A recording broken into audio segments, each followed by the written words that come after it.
এনবিআরের ব্যর্থতার জন্য রাজস্ব আদায় বাড়ছে না বলে মনে করেন প্রতিষ্ঠানটির সাবেক কর্মকর্তারাই।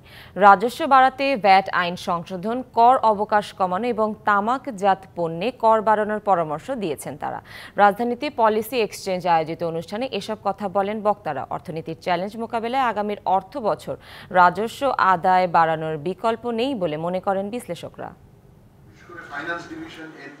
আগামী ২০২৪-২৫ অর্থবছরের বাজেট সামনে রেখে তৈরি পোশাক, চামড়া, কৃষি, তথ্য প্রযুক্তি সহ ৬টি খাত নিয়ে আলোচনা সভার আয়োজন করে পলিসি এক্সচেঞ্জ বাংলাদেশ। অনুষ্ঠানে চামড়া খাতে ইটিপি বাস্তবায়ন, তথ্য প্রযুক্তি খাতে কর অবকাশ, কৃষি খাতে আধুনিকায়ন এবং এলডিসি গ্রাজুয়েশনের প্রস্তুতি নিতে বাজেটে পদক্ষেপ নেওয়ার তাগিদ দিয়েছেন ব্যবসায়ীরা। আমি যদি দেখাতে পারি যে আমি এনার্জি কনজাম্পশন কমিয়েছি, ওয়াটার কনজাম্পশন কমিয়েছি, একটা বেঞ্চমার্ক দিয়ে আমাকে ওখানে আমার ট্যাক্স রেজিমে আমাকে একটা বেনিফিট দিতে লাগবে। ডিজিটালাইজেশনের কথা একদিকে বলছি, আর প্রত্যেকটা জায়গায় যে আমরা নগদ টাকায় পেমেন্ট করছি, that is not something or that is not what we want to see. যেভাবে কাঁচামাল পরিবহন করা হয়, আই থিঙ্ক এটা খুব যুক্তিযুক্ত নয়, যার ফলে আমাদের খাদ্যশস্য বলি, মাঠ ফসল বলি, বা আমরা যদি সবজি বলি, মাছ মুরগি যাই বলি না কেন, আমাদের প্রায় 15 থেকে 20% কিন্তু ওয়েস্টেজ হয়ে যাচ্ছে। এনবিআরের ব্যর্থতার জন্য রাজস্ব আহরণ বাড়ছে না বলে মন্তব্য করেন প্রতিষ্ঠানটির সাবেক কর্মকর্তারা। আমরা কিন্তু ওই একই কক্ষপথে ঘুরতেছি, এই ব্যর্থতা আমি এনবিআরকে দেবো।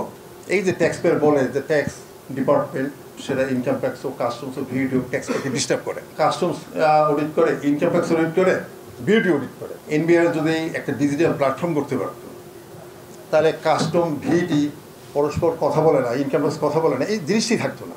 এজন্য দ্রুত ডিজিটালাইজেশন সহ প্রয়োজনীয় পদক্ষেপ নেওয়ার পরামর্শও দিয়েছেন তারা। যে অসঙ্গতির দোহাই তুলে আমরা নতুন আইনটি করেছিলাম, সেই নতুন আইনে আমরা থাকতে পারি নাই, আবার সেই পুরনো অসঙ্গতিগুলি ফিরে এসেছে। এই সকল অসঙ্গতি দূর না করলে এটা দিয়ে বেশি দূর আগানো যাবে না। অর্থনীতি স্থিতিশীল করতে রাজস্ব আদায় বাড়ানোর বিকল্প নেই বলে মনে করেন বিশ্লেষকরা। এলসি রেস্ট্রিকশন এখনো আছে আমাদের। এরকম একটা সময় আসলে খুব হাই গ্রোথ টার্গেটিং বাজেট হওয়া উচিত নাকি, সেটাও কিন্তু একটা দেখার বিষয়। Yusuf Rana, DBC news, Dhaka.